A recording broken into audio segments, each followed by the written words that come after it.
자, 이번 시간에는 우리 그 자기자본 순이익률부터 이야기를 하도록 하겠습니다. 자, 아까 우리가 이제 20분에서 이제 끊고 했는데, 뭐 또 뭐 10분 쉬는 시간을 가지셨나요? 20분 공부하고 10분 쉬면, 이거 좀 너무 많이 쉬는 거 아닌가요?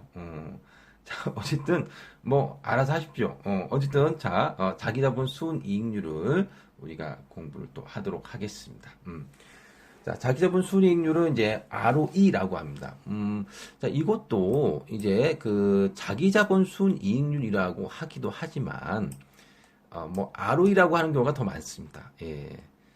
훨씬 많아요. 예. 물론 뭐, 자기자본 순이익률이라고 뭐, 한글로 이야기하고 싶으면, 뭐, 그게 하셔도 상관없습니다. 예. 자, 그럼 이게 무슨 얘기냐? 자기자본 순이익률은요, 자기자본분의 순이익입니다. 근데 앞에 연평균이라는 게 붙었죠. 자, 연평균이라고 하는 것은, 아까 말씀드렸 대로 재무상태표 계정과 손익계산서 계정이 같이 계산이 되어질 때 시점을 맞춰주기 위해서 우리가 연평균으로 계산을 한다. 재무상태표 계정을. 예. 근데 뭐 여러분들 뭐 책에 보니까, 공식으로는요, 그냥 총자산분의 순이익. 그다음에 79페이지도 자기자본 순이익률 보니까 연평균이라고 안 해놓고 자기자본분의 순이익. 뭐 이렇게 써놨거든요. 그럼 책에서는 그냥 막 계산한 거 아닌가요? 그러지 않았습니다. 여러분들 그 79페이지 보세요. 79페이지 맨 위에 정도 보시면, 그 표가 하나 있잖아요. 그 표를 보시게 되면, 거기 한국전자 주식회사 해가지고요, 총자산을 구할 때 57,809 더하기 65,225 나누기 2 했잖아요. 그게 바로 연평균을 구한 겁니다. 예, 그래서 책에서는 이제 공식을 쓸 때는 앞에 연평균자를 붙이지는 않았지만 실제 계산을 할 때는 이렇게 연평균으로 해서 계산을 했다라고 보시면 되겠습니다. 자, 어쨌든 자기자본 순이익률은요, 연평균 자기자본분의 이제 순이익이라고 보시면 되는데요. 자, 여러분들, 그나저나 자기자본은 누가 가지고 있는 겁니까? 자기자본은요, 주식을 발행해서 조달되는 자본입니다. 그러니까 주식을 발행해서 조달되는 거고, 그럼 주식을 발행했으니 그 주식을 가지고 있는 사람이 있겠죠? 그 사람이 누굽니까? 바로 기업 소유주, 주주라고 보시면 되겠습니다. 그러니까 이 자기자본 순이익률 ROE는요, 주주가 투자한 돈, 주주가 투자한 돈, 주주가 투자한 돈 대비해가지고 얼마나 많은 수익이 났느냐, 뭐 이런 이야기입니다. 예. 그러니까 주주 입장에서는 굉장히 관심이 가는 그런 어떤 비율이라고 볼 수가 있겠죠. 그래서 여러분들도 주주가 될 수 있잖아요. 어떻게? 주식을 사시면 됩니다. 자, 주식을 사셨다면 가장 먼저 그 관심 있게 지켜봐야 될 비율들이 몇 가지가 있는데 그 중에 하나가 바로 ROE라고 하는 겁니다. ROE. 예. 그래서 ROE라고 하는 그러한 지표를 가지고 우리가 뭐 주식 투자할 때도 활용을 해볼 수가 있겠죠. 자, 이게 이제 자기자본 순이익률이고요. 자기자본 순이익률 ROE가 낮다라고 한다면 어떻게 될까요? 자기자본에 비해 순이익이 적거나 자기자본 규모가 큰 경우 ROE가 낮을 수 있습니다. 자, 예를 들어서 뭐 A라는 기업이 있는데 자기자본이 100원이에요. 순이익은 10입니다. 그러면 얘는 10%가 되겠죠. 근데 이제 B라는 기업이 있습니다. B라는 기업이 있는데 얘는 이제 200원입니다. 자기자본이. 근데 순이익은 똑같이 10이에요. 그럼 얘는 몇 프로예요? 5%잖아요. 예. 자기자본 순이익이 얘가 낮아요. 어쨌든 자기자본 순이익이 높은 게 좋은 기업입니다. 그래서 A가 좋은 기업인데 B는 왜 이렇게 높으냐? 아니 왜 이렇게 낮으냐? 뭐 여러 가지가 있을 수가 있습니다. 일단은 자기 자본이 좀 너무 많다라는 거죠. 자기 자본이 근데 왜 많을까요? 뭐 여러 가지 이유가 있을 수 있겠지만 그 중에 하나가 바로 배당을 잘 안 해주니까 다 내부 유보만 하니까 자기 자본이 좀 커졌다는 겁니다. 적당하게 이제 배당도 좀 하고 해야 되는데 그러지 않은 기업들도 좀 있잖아요. 그러면 이제 자기 자본 규모가 좀 커질 수밖에 없겠죠. 예, 그래서 적절하게 좀 배당도 하고 하면 ROE가 좀 높아질 수 있다 이렇게 보실 수 있겠습니다. 이게 이제 나오는 이야기입니다. 그래서 자기 자본이 왜 큰가? 주주들에게 충분한 배당금을 지급하지 않고 이익 잉여금을 계속 회사 내부에 유보시켜두면 자기 자본의 규모가 커진다. 그래서 적정한 배당을 통해 회사의 이익을 주주에게 배분하는 것이 장기적으로 기업 가치를 유지하는 데 중요하다라고 할 수가 있겠습니다. 자, 뭐, 요거 그냥 읽어보시면 되겠습니다. 예. 그래서 ROE가 크면 좋죠. 예, ROE 크면 좋은데 문제는 이런 거죠. 부채를 많이 조달해서 많은 이익을 낼 수도 있다라는 건데 이게 무슨 이야기냐면요. 자, 한번 예를 들어 볼게요. 자, 우리가 아까 전에 배웠던 ROA가 있습니다. ROA는 총자산 순이익률이죠. 자, 자산이 얼마냐? 자산이라고 하는 것은 자기 자본과 타인 자본, 즉 부채를 더한 거잖아요. 그래서 부채가 모두 얼마냐면요. 모두 얼마냐면 뭐 800이라고 한번 해봅시다. 그 다음에 자기 자본은 200이라고 한번 해보도록 하겠습니다. 200. 자, 그럼 모두 자산이 1000이네요. 그런데 순이익은 얼마가 났느냐? 100이 났다 이런 얘기입니다. 그러면 1000 가지고 있는 자산으로 100의 수익을 올렸으니 ROA는 10%가 되겠죠. 10%가 됩니다. 그런데 ROE를 한번 계산 한번 해보도록 하겠습니다. ROE. 자기 자본은 200이죠. 방금 전에 200으로 돼 있으니까. 그럼 순이익 얼마 났으니까 100원 났죠. 그럼 이거 얼마입니까? 자기 자본 순이익률은 200분의 100, 즉 50%네요. 그러니까 다른 사람이 보기에 와, 이 기업은 자기 자본 순이익률 ROE가 50%나 돼. 야, 이거 엄청나게 높은 이익률을 보고 있는데 이 기업 괜찮은데? 라고 생각할 수 있는데 근데 이제 좀 잘 따져보면 이 이익을 100을 낸 것이 자기 자본도 물론 뭐 어느 정도 기여를 했겠지만 많은 부분은 부채를 조달해서 이제 이익을 낸 거라는 겁니다. 이런 걸 우리가 좀 잘 살펴봐야죠. 그래서 어쨌든 부채가 너무 많게 되면요. 아무래도 그 기업의 그 재무적인 안정성이 떨어질 수밖에 없지 않습니까? 그래서 혹시 ROE가 높은 기업이 있다면 부채는 어느 정도 있는지도 한번 살펴볼 필요성이 있겠습니다. 자, 그 다음에 이제 매출액 순이익률입니다. 매출액 순이익률. 매출액 순이익률은 이제 우리 교재 80페이지에 나오는 그런 내용들입니다. 자, 이 매출액 순이익률이라고 하는 것은 뭐냐? 뭐 간단합니다. 예, 매출액 가지고 있는 매출액으로 얼마나 많은 순이익을 올렸느냐 이런 이야기입니다. 간단하죠? 근데 우리 많이 씁니다. 우리 예를 들어서 뭐 대기업뿐만 아니라 조그만 중소기업 아니 그 뭐라고 해야 되나 조그만 가게들도요. 그 뭐 예를 들어 우리 중앙대학교 앞에도 많은 그 소상공인들이 있잖아요. 가게들이 있잖아요. 예. 뭐 예를 들어 가지고 내가 뭐 삼겹살집을 한다. 그러면 매출액이 한 달에 뭐 1000만 원이 났다. 그 중에서 이것 빼고 저것 빼고 뭐 하게 되면 순이익이 한 달에 100만 원이 났다. 이건 너무 적게 났네요. 100만 원이 났다 칩시다. 어쨌든. 그러면 이제 매출액 수익률이 10%다 이런 얘기입니다. 근데 이제 이 10%만 돼도 굉장히 이게 지금 우리나라 기업 입장에서 높은 겁니다.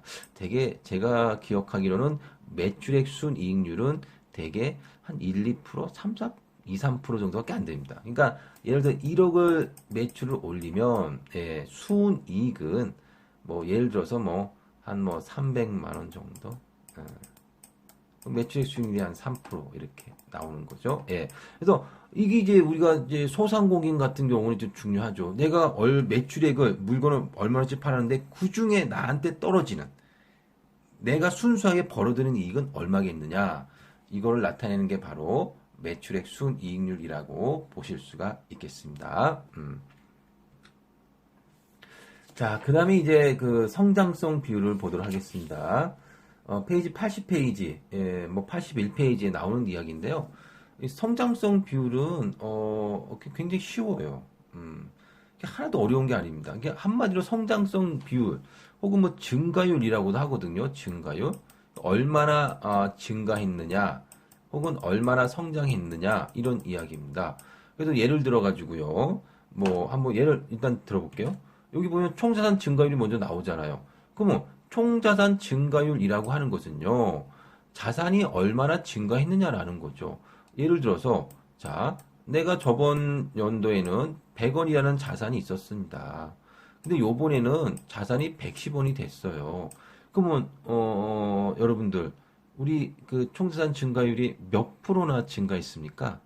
딱 보면 알 수 있잖아요. 왜? 바로 10% 증가했음을 알 수가 있습니다. 자, 그런데 우리가 구체적으로는 어떻게 구하느냐? 이렇게 구합니다. 원래 자산이 100원인데 변한 자산은 110원이고 원래 자산은 100원이니까 빼주면 100분의 10이 되고 따라서 이거는 10%가 된다라고 보시면 되겠습니다. 그래서 이렇게 계산하는 겁니다. 원래 자산, 즉 기초 자산, 기초 총자산 분의 변한 자산. 뭐 기말 때 가서 자산이 변할 수 있잖아요. 변한 자산 빼기 원래 자산 해주시면 이게 증가율이 나오는 겁니다. 증가율. 이거 여러분들 그 경제학 원어 시간에 지금 탄력도 들어가실 것 같기도 한데요.